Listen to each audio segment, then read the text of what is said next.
What's up everybody, back for another beer review, and today I am reviewing a beer from the Dogfish Head Craft Brewery, and they are out of Milton, Delaware, and this is their SuperEIGHT. So they're calling this a Super Gose. Yeah, Super Gose. That is brewed with 8 different ingredients. It's actually 9, but we'll get to that momentarily. Comes in at 5.3% alcohol by volume. No IBUs listed in time of review. This can is exactly 1 month old. So before we get into the review and talk about the ingredients and everything, I just want to mention that I'm actually reviewing this about a half an hour after it was announced that Sam Adams, aka the Boston Beer Company, has purchased / merged with Dogfish Head for $300 million. Now, I've only read a couple paragraphs of the announcement, so I don't have a take on it really, but I just thought it was interesting that I'm reviewing this beer, and I plan to review this beer today, and then all of a sudden, right before I review it, there's that big announcement. So I guess I'll be able to digest all that news in the coming days, but you will see this a couple days after I review it. But yeah, anyway, so this beer itself, they're calling it a Super Gose. Basically, it's a Gose, and they're brewing it, they say, with 8 different ingredients, but it's actually 9 because the base of a Gose typically is coriander and sea salt.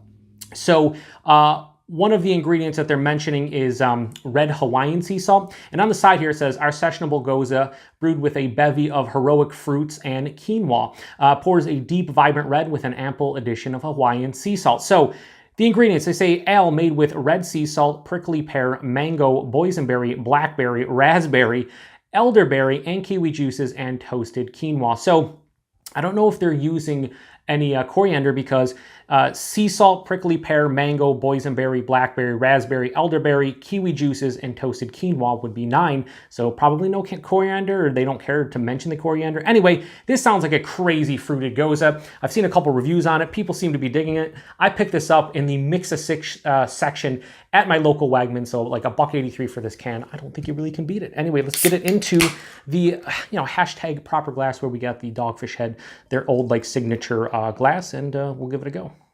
Yeah, that's pouring out like it has a bunch of crazy fruits in it for sure. How are we gonna put this over here? The SuperEIGHT, maybe like that. Yeah. So wow, so on camera it's probably gonna be a little bit more dull. I do notice that my camera a bit duller than you'll see in real life, but this is like a vibrant. Like, it looks like a vibrant cranberry juice, honestly, or maybe like a Kool-Aid. Has about a finger of a light pink head. Very murky, tons of carbonation. This has a, the thing at the bottom that, sparks the carbonation, the etching. So yeah, it looks like a fruited Gose of some kind. There's so much stuff going in here. I'm hoping I can pick up a couple of the different characters, but we'll see. Let's get a nose. Oh man, you know what I'm actually getting? Prickly pear. And here's the thing. I don't think I've ever had prickly pear. I've had beers with prickly pear in it, and I love it. Like, I love it, so I should pick it up, but I don't really see it here locally. If I do, I'll have to give it a go. But yeah, this reminds me, Shiner did a prickly pear beer years ago, and I had it, and it was pretty good, and it kind of reminds me of that nose-wise. Definitely a little bit of salinity from that red Hawaiian sea salt. Slight jammy qualities, but this is more like just a burst of like juicy fruit on the nose. It smells really refreshing, slightly acidic. A little bit of grain underneath it. Even like a little bit of coriander. I feel like they have to be using coriander, maybe not, but I'm getting like a spiciness that reminds me of coriander. Yeah, a little bit of jamminess. I would say like raspberry in this one, or maybe like boysenberry, something like that. It smells, like I said, really refreshing. It smells like it's going to be decently tart, and my mouth is watering, which means I want to drink it. So let's get into it. Cheers, everybody.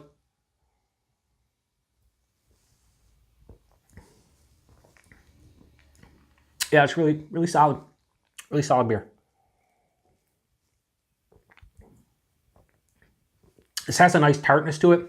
First things up front I can tell you is this has a nice tartness to it, has a decent acidity to it.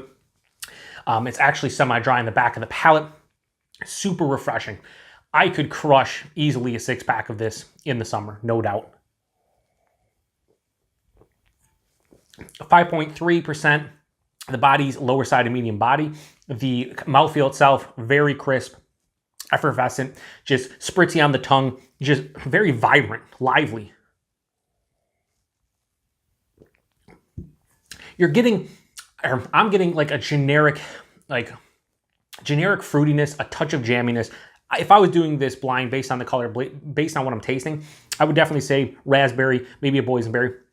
That prickly pear is there because I know it's in here, but also because I remember what that smells and tastes like from having like a handful of beers that use it. I really should honestly pick up the fruit.